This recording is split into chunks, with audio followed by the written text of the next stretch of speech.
Hello, everyone. So we have another episode today of Building the Open Web podcast. We have today Meltem. Thank you for joining. Maybe we can start by giving a quick background on yourself. Hi everyone. Thanks for having me. Sasha, excited to be here. Meltem Demirors. I'm Chief Strategy Officer at CoinShares and I run our venture portfolio as well. Have been investing in the crypto space for the last almost 6 years now, which makes me an old person officially. I feel old some days. Before crypto, I was in the energy industry, working in oil and gas M&A and trading, very focused on upstream development. And at CoinShares now, what we do is we build financial products and services. So we're active in the trading space where we operate a trading desk that primarily does electronic trading, focused on options derivatives. We have an asset management business that has an exchange traded product family in the European market, $1 billion in assets under management, providing passive exposure to single assets. So Bitcoin and Ether are most popular products there. And then obviously, as I mentioned, we have our venture fund, but we also manage a portfolio of thematic funds that look at emerging new trends in the crypto space and make it easy for investors to get exposures to those trends. So that's what I do now. And when did you get started on crypto space? And also, did you make fairly gradual transition from oil and gas, or was it pretty sudden? So I heard about crypto early on, like 2010, 2011 timeframe, when people were talking about it on Reddit and on Hacker News.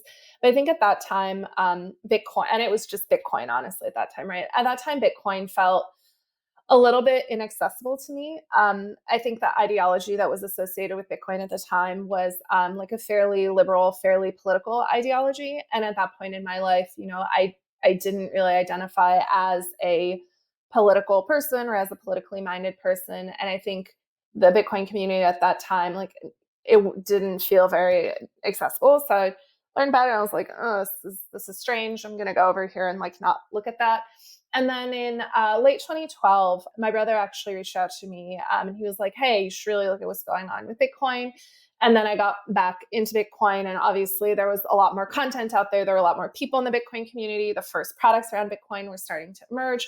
And so I was casually interested in Bitcoin, but I didn't really get into Bitcoin sort of deeply until I went to grad school at MIT in 2013. My classmate, Dan Alitzer, and Jeremy Rubin, who was an undergrad at the time, had started the MIT Bitcoin Club during my first year on campus. And then I had gotten really into sort of the emerging FinTech ecosystem in Boston. At that time, like FinTech was first coming onto the scene.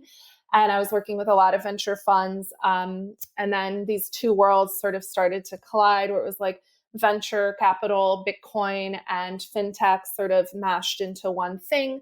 And then as I was leaving grad school, I met Barry at Digital Currency Group. He was just starting to raise capital for that company, like building that business. So I was like, hey, what am I going to do with my life? I've spent the first, 6 years of my career in the oil field, building pipelines, building, Arctic drilling sites, building all sorts of weird, crazy shit. I got into the mining space and the utility space as well. And I was like, this will be interesting. This will be fun. And then in early 2015, that's when I made the move. So it wasn't sudden. I would say it was gradual. And then from my interest in Bitcoin, obviously the scope of my involvement has sort of evolved with the evolution of the industry. We went from having just Bitcoin to, in the middle of 2015, the Ethereum crowd sale had happened. And then we had Ether. And now we live in a totally different world where definitely the conversations I had 6 years ago are very different now. I used to be the crazy Bitcoin lady and people would avoid me. They'd be like, don't talk to her. She just wants to talk about Bitcoin. My classmates thought I was crazy. My family thought I was crazy. To now, like what we do is cool and interesting and people want to talk about Bitcoin and crypto. So I went from being an ugly duckling to being a beautiful swan, maybe, undecided. And how was back then when you just started working in Digital Currency Group? What were the kind of like investment opportunities at that time? Like, how was the market back then? Yeah, so the market was really focused on building the on and off ramps into the crypto ecosystem. So Coinbase came out of YC in 2013. They had just raised like a first big round in 2015. There's a company called BitNet that a lot of people probably don't remember, but they did one of the largest fundraisers at the time. They were building a Bitcoin PSP, or payment service processor. It was executives who had come from Visa and other card networks. And that was like a big deal. They raised $14 million. Like, that was a lot at the time. And then obviously 21.co, Balaji's company, which had been in the Bitcoin mining space, was starting to get into Bitcoin computers and building like the first iteration of a programmable internet of money, right? They had just raised a bunch of money. So it was still very much limited to, like, Bitcoin at that point in time was tech people, crazy people, and VCs. And so I think a lot of Bitcoin's behavior in those early days really resembled like early stage venture, right? It was highly cyclically driven. There was a lot of speculative investing. There was a lot of hype. There were a lot of ideas that weren't necessarily like scalable or workable, but they were the first prototypes of what we're using now. So it's funny to me because a lot of what I'm investing in and seeing now is stuff that people came up with 6 years ago that wasn't feasible to implement at the time, right? So we think about like everything happening with smart contracts. That was the original premise of colored coins, right? And the first colored coin protocol came out in 2013. And I still remember there was like this whole 2-year war where there were 4 different reference implementations for colored coins. And there was sort of this competition to see like which reference implementation would be the one. And now we have NFTs, non-fungible tokens, the ERC 721 standard, which in many ways is like a hearkening back to that original sort of idea. So from an investment perspective, obviously the investable universe is much larger now, but I would say as sort of like a core ideas level, not much has changed. It's just that a lot of what we were hypothesizing about then is actually feasible now, which is really cool. Got it. It sounds like ideas are recurring. They come back from before. Implementations kind of changed quite a bit, and the space of investment opportunities increased. And what is your involvement with maybe World Economic Forum? We can talk briefly about what's their goal there, and what's your involvement? Yeah, so I've been working with WEF for about almost 4 years now. WEF is an interesting one because prior to being involved with that, I had like no affiliation with think tanks or anything like this. I was teaching at the Media Lab at MIT, and I had just started teaching at Oxford with my advisor from the Media Lab. And one of the biggest challenges I found in 2015 when I started working in the crypto space full time is there was just such a fundamental misunderstanding about Bitcoin. I still remember in the fall of 2015, I organized a crypto-focused summit at the Four Seasons in Palo Alto. This was very early days of DCG. We had never gotten everyone together in one space. And I was like, wait a minute. Everyone I talk to has no idea what Bitcoin is. The only thing they know is what they read in the news. And obviously, as we see now, the press has always gotten more hits off of clickbait and sensationalist articles than actual factual reporting. So there was this really big disconnect in people's perception of what was happening in the Bitcoin community and what the companies we were invested in, the founders I was working with, what they were working on. And so I saw this great opportunity to bring people together and to just have these companies and founders show bank executives, VCs, investors, endowments, to show them what they're actually doing. And I still remember, so we hosted this day-long event where we had people do talks and sit down and do these networking sessions. And I still remember so many people coming up to me at that event and saying wow, I had no idea that all of these really interesting businesses were getting built on top of Bitcoin, and that there were things out there other than Bitcoin, right? Like Protocol Labs was there, Rootstack was there. Those were still the very early days of kind of these layer 2 protocols and new protocols. But I think it was just such an eye-opening moment for people where they were able to say oh, this is real. People are solving real problems. These are very competent, incredible people. And I'm very interested in working with them. And out of that, Chain came to that event. And after that event, they started working with Visa and a bunch of other sort of corporate names. So in a lot of ways, I saw firsthand how important it was to sort of create a channel or conduit for the industry to communicate to the larger world out there. So when WEF approached me in 2017 about starting this, at the time it was a blockchain focused council because we were going through the blockchain, not Bitcoin phase, sadly. So they approached me about starting this blockchain council. And as I started to learn more about WEF and how big its audience was, the WEF website has millions and millions of blog views on, a weekly basis. And a lot of people go to WEF for news, insights on trends, themes, what's happening in the world of technology, new business models, new ideas. It's sort of established this reputation as being a politically neutral place where corporations, governments, NGOs, different types of stakeholders all come together. And I think that's cemented by the event that happens every year in Davos, where all these people actually come together in physical space and they're all sort of interacting with one another. And so I was excited to join that council. In the 2 years I worked on that council, I would say the biggest thing we did is produce a lot of research and content, just sort of highlighting to people that there was more out there than, just Coinbase, which is the only company people had heard of. There was more out there than R3, who was like the company that was pitching a lot of governments on blockchains. So it was a really great way to, get more voices out there and to bring more credibility and legitimacy to what's happening in the space. And then just a few months ago, WEF launched a cryptocurrency governance council. That's a lot of corporate executives. I'm on it as well, where we're focused on trying to figure out how do we work together to try to create harmonized regulation, harmonized legislation around the world. And then in the next few weeks, we'll be announcing a few more initiatives coming out of WEF around cryptocurrencies. But it's been a really exciting place to be. I've also nominated and gotten a bunch of companies in the space onto the WEF Tech Pioneers list, which gives people access to the forum as well as a channel to talk to the rest of the world. So I think it's just been a great connection point for an audience that normally wouldn't engage with crypto to get them a bit more engagement.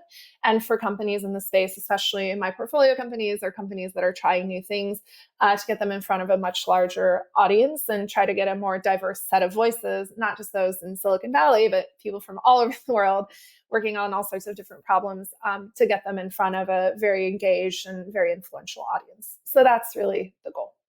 Got it. That's really thorough. And what about MIT Media Lab? What was the kind of initial genesis of the community there, and what's the focus at this point in time? Yeah, so it was such an interesting experience being at MIT in 2013 because the MIT Bitcoin Club was really one of the few very active Bitcoin communities where a bunch of people were together in one place. And so what was really interesting to me in 2014 and 2015, when I was in my second year of grad school, is MIT is such an amazing institution, right? In terms of, the Nobel laureates that are there, the research and the theories that have come out of MIT, just the quality and the caliber of what's produced at this institution is amazing. The people you have access to, the people who come to campus, right? Like I was taking classes with Bob Merton, who's a Nobel laureate in economics. He was my professor. I would sit in his class every day. There were CEOs and executives coming to campus. There were FinTech companies that were right around the corner from MIT that were building multi-billion-dollar businesses. There were huge VC firms that were deploying capital, from 2 blocks away from MIT. Yet there was nothing on campus that was connecting computer science, mathematics, and economics and what's happening at the business school in this new area of FinTech. There was nothing. So I went to the Media Lab and I staged my own little protest where I was taking class at the time that was focused on new areas of tech innovation. The FinTech wasn't covered. So I went to the faculty member who put together that class, and it was really more of a survey class where they brought in a lot of different executives and different domains who would come and talk about the businesses they were building. So I went into his office and I was like, I'm not leaving your office until you commit to me that next semester we will do a FinTech class. I also did this in undergrad, so this is like a pattern of behavior with me. I will go to your office and not leave until you do what I ask. So basically, this is what I did to my advisor. He said, "Okay, fine, we'll do FinTech class." And so in the fall of 2015, after I had left grad school and started DCG, we did the first ever on-campus FinTech-focused class. That expanded into an online class, which was one of the most widely attended online classes in MIT's history. And then from there, things sort of grew. And now, there's all sorts of stuff going on with FinTech on campus. But now I do a lot of that activity through Oxford, where I teach the Oxford blockchain course. And that's been taken by thousands of people around the world. And it's been really fun, like organizing that class, planning the curriculum, bringing in guest speakers from across the industry, but also really having an opportunity to meet with different people who've taken the class and are like, hey, I took your class and I started a business in this crypto space. They're like, hey, I took your class and now I'm doing this. So it's been really fun. Wherever I go in the world, I feel like I always meet someone who's taken the class. And so it's just a nice little way to be able to sort of bring more people into the space. And again, I think a lot of my work has been focused on education and advocacy. And what have you found something that resonates really well with audiences when it comes to kind of getting started in this industry overall? Yeah, that's a really great question. I think it really depends on the type of audience you're speaking with. So if you're talking to engineers, it's one narrative. If you're talking to people from the finance community, it's a different narrative. If you're talking to policymakers, the idea of an open distributed ledger is definitely very exciting. The idea of central bank issued digital currencies and a more surveillable financial system is interesting to them, which is sort of antithetical to the whole idea of Bitcoin. But it's one approach, and I think some companies are definitely taking that approach and lobbying for that approach. But I think again with the education side, I think what resonates most is when you show people actual things that people are doing with Bitcoin, cryptocurrencies, these assets. That isn't money laundering, that's not terrorist financing. When you show people real ways in which people can use Bitcoin, or IPFS is one that people love learning about. I'm from Turkey, right? And when the government in Turkey banned Wikipedia, IPFS archived an instance of Turkish Wikipedia. And so being able to show people, like, here's a very clear example of an event happening which has disproportionate impact on one population. And here's where using a distributed file storage network actually makes a lot of sense and has allowed us to preserve and archive and store something that typically people wouldn't have access to. So I think, as the world changes, the narratives that resonate with people also change. I think right now, given that we're living in politically a very tense time, over 70% of the world's population lives in a populist dictatorship or totalitarian regime where they have restricted access to information, where they have limited access to the global financial system, where they have limited access to educational materials. I think right now what's really resonating with people is the idea of censorship resistance, the idea of immutability and truth, right? Verifiable truth or proof. And also the idea of unseizable money and unseizable property, right, that lives on a distributed network that can't be operated or controlled by any one agency or state. I think in this time we're living in, that story is really making sense to a lot of people. So in a way, like, as the world changes, Bitcoin's place in it changes as well. And it's become much more central over the last few months, unfortunately. Mm-hmm. And do you see any particular also governments taking like more interest and like more active role in terms of like adoption versus the others? I think it's been a bit of a mix. I don't know if governments are friends of what we're trying to do in the crypto community. I also think the crypto community consists of a lot of different types of people.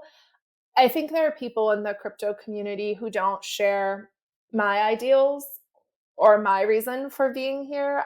There are a lot of people who want to build, enterprise software businesses. There are a lot of people who want to build banks or other legacy financial institutions that have big regulatory moat or big capital moat. And I think those are very different from my aspirations in the industry, and perhaps, quite a bit different from where we started. So, I think there are a lot of people who have very different objectives. And what we're seeing right now, I can really only speak to what's happening in the United States and in Europe. But I do think there are a group of people who see an opportunity to sell their business or their business model by appealing to governments and by pitching their ability to sort of, crack down on financial, like unregulated or unmonitored financial transactions. And so I think there are a lot of people sort of selling this control narrative to governments. I think central bank digital currencies in particular are sort of this double-edged sword, because I do think they introduce the potential for a regime where financial censorship will be, the primary tool of government suppression. I think of financial regulation as one of the biggest ways that countries and regimes enact policies of terrorism, right, against their own population. Certainly, if we look at history, typically, negative events in history start with the debasement of money. And so I do have very real concerns about the way certain groups in the space are using this narrative. I think, in fact, if you look at the Facebook hearings that happened last year, where Mark Zuckerberg quite literally said, you need to approve Libra, because if we don't have Libra, it'll just be China. Which kind of reminds me of that scene from Mr. Robot, right? Where the banker is pitching eCoin to the Fed, and he says, like, I'll give you whatever you want, side doors, back doors, I'll give you all of it, anything you want, but we're going to implement this. And so it kind of reminds me of some of the rhetoric we're seeing played out in the space by certain industry players. And I'm generally not supportive of that rhetoric. So I would say I have very different aspirations. And what are some of the exciting areas of the space for you this year? Yeah, there's so much. I feel like it's all very exciting. I think there are three sort of core things I'm focused on at the moment. That's really our core investment thesis. The first is around capital markets and the world of finance, which is the world we spend a lot of our time in. I think we're seeing a fundamental transformation of capital markets where they're no longer restricted by jurisdictions, by borders, by venues, by regional or country-specific regulation. But I think DeFi is an extension of the capital market that was already developing first on Bitcoin, then on Ether. It's been in the works for almost a decade at this point. But the ability to trade anything with anyone, clear and settle anywhere, how you want, with who you want, is the way forward. And I think this is a really exciting transformation. There are protocols that are doing it. There are companies that are doing it. And it's happening all across the capital structure, whether it's in equities, in debt, in derivatives and rate products. We're seeing the emergence of a rate market in the DeFi space for different types of crypto collateral. And so I think this is fundamentally transformational. And it's coming at a time when so many trading firms are work from home, right? Like a year ago, if you would have told me that half of Wall Street would be working from home, I would have never believed it, nor would anyone at those firms have believed it. But now all of a sudden, with this global pandemic and shift to work from home, I think many people are realizing that these ideas they had around how capital markets should function and how trading firms should work were really just limitations in their mental models. And so I think we're seeing like 20 years of mental models just completely broken, and people realize like there's a better way to do this, there's a more efficient way to do this, there's a more interesting way to do this, and obviously the returns that people are generating are very attractive as well. So I think that area of capital markets completely changing before our eyes. The second area I'm really excited about is what's happening in developing markets with cryptocurrencies and consumer access to financial products and services. This is an extension of a trend we've seen in the fintech space for a long time, but the ability to access credit, the ability to access different assets is really exciting. I think about like my family in Turkey. 5 years ago, really the only assets they had the ability to own were dollars and gold, right? So every Turkish person knows two exchange rates. They know the exchange rate for dollars, so lira to dollars, and the exchange rate for gold, right? Now, everyone in Turkey knows a third rate, and that's the rate for Bitcoin. And so I think, again, as we look at the universe of opportunities, historically, the stores of value that people in countries have had exposure to are dollars, either via the black market or via regulated market, and gold, right? Which is not that portable, kind of difficult to store in volume, but in smaller volumes, it's manageable. Now they have Bitcoin. And I think around the world, you're seeing in different markets, Bitcoin being utilized in different ways. But the fact that there is this alternative option, I think is very, very exciting to see. And so this whole universe of products and services springing up around Bitcoin as an asset is just, I think, incredibly exciting. And as we build things, like we're learning more and more. So it's really fun to watch the feedback loop happening in real time.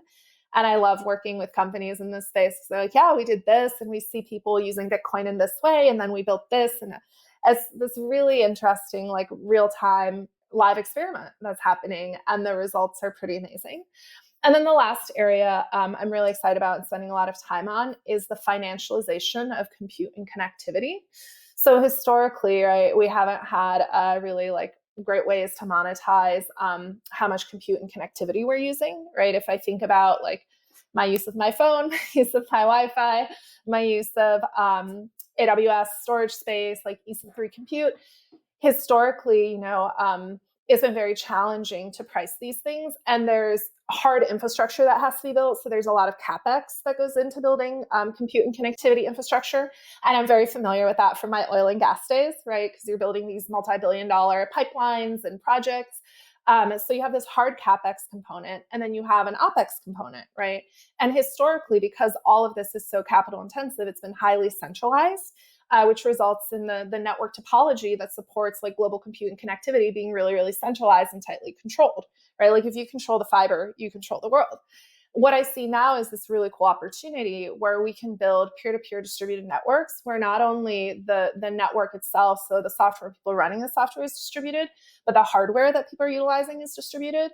And now for the first time, we have these new models to financialize and add economic incentives into these peer-to-peer communication protocols. And like Bitcoin, right? Money is just another form of communication. Bitcoin is a giant privately owned telecommunications network.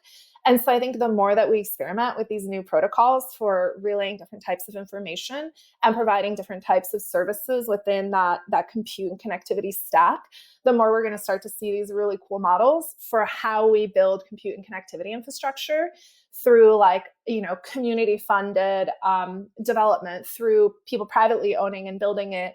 And I'm just very excited to see more democratization at that layer because it's been so captive for so long. Yeah. And in terms of like entrepreneurs who are like entering the space, do you see big difference between now and let's say 2015? Um, yes and no. Like we're all still crazy, which is great. And when I say crazy, I mean that in the most possible way. I think one of the beautiful things about crypto and why I love working in it is people just have such an openness to believing in things that other people believe are impossible. So what I always say is like being an entrepreneur or investor is kind of like creating a reality distortion field, right? You're trying to get other people to believe in a version of reality that doesn't exist yet. And you need them to believe in it so much that they will give you either their money, right? Or that they will give you their time. But like you're trying to create this reality distortion field where you're trying to take this future that's maybe 20 years away and giving people framework for understanding it and like wanting to make it come to reality. And so I think that's one thing the crypto community and crypto entrepreneurs have done really well is like they're very good at painting a picture of a different version of reality. And that version of reality, I think, is extremely compelling to a lot of people, right? We call it the rabbit hole, quote unquote, and everyone has their story and their personal experience of going through the rabbit hole. But really what the rabbit hole describes is like indoctrination into the cult of crypto, if you will. But it's like a fundamental changing of how you view the world.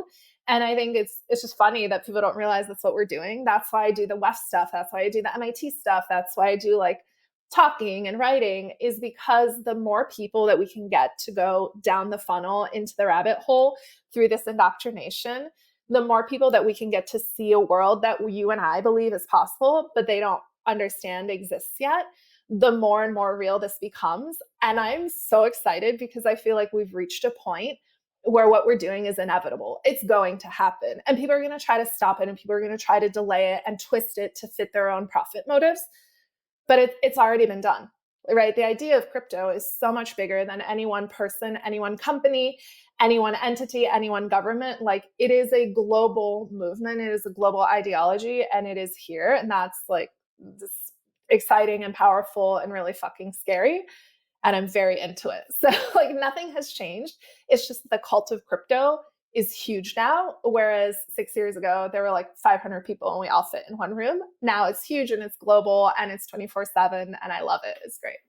It's so good. Nice.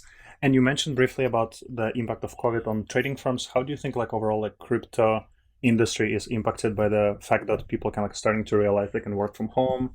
A lot of like workflows are changing. How do you think the COVID impacts the crypto?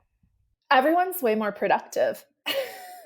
right? Like we're not flying around, we're not going to conferences. I think a lot of people have been much more productive.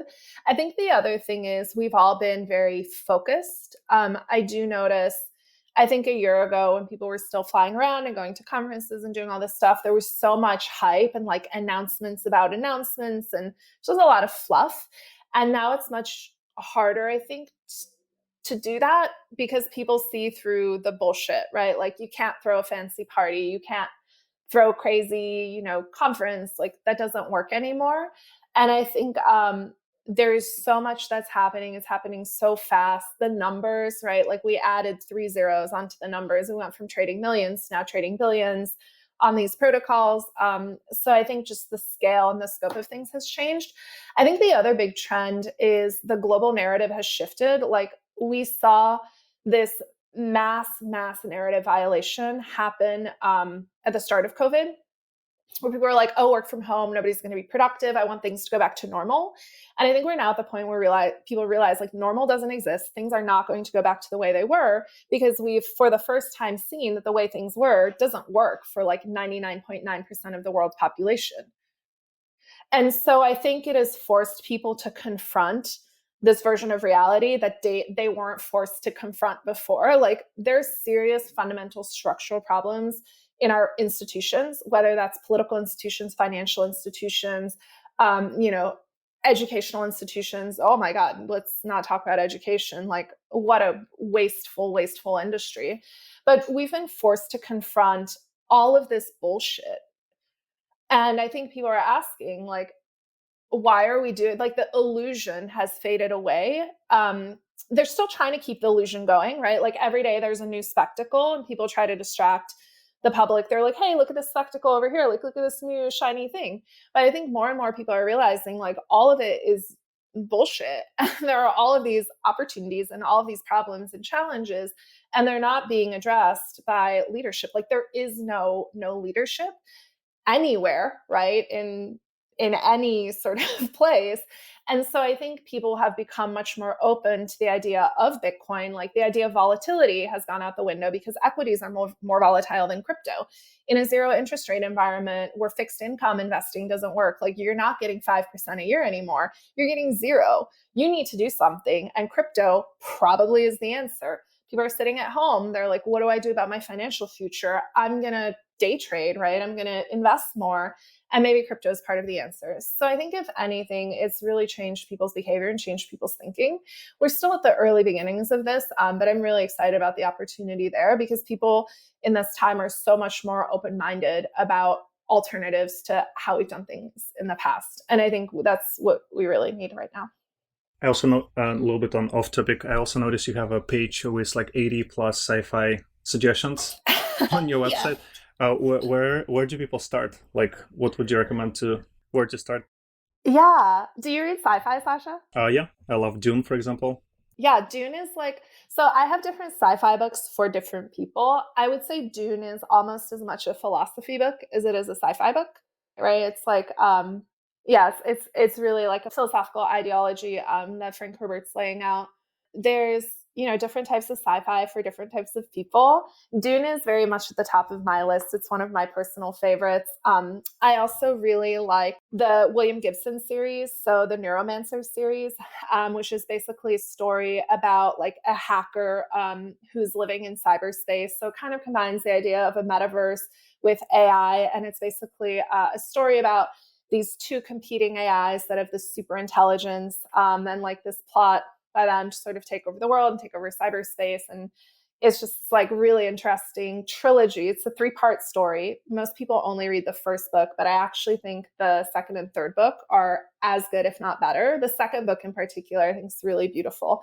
But it's basically about like the relationship between man and machine and how that evolves.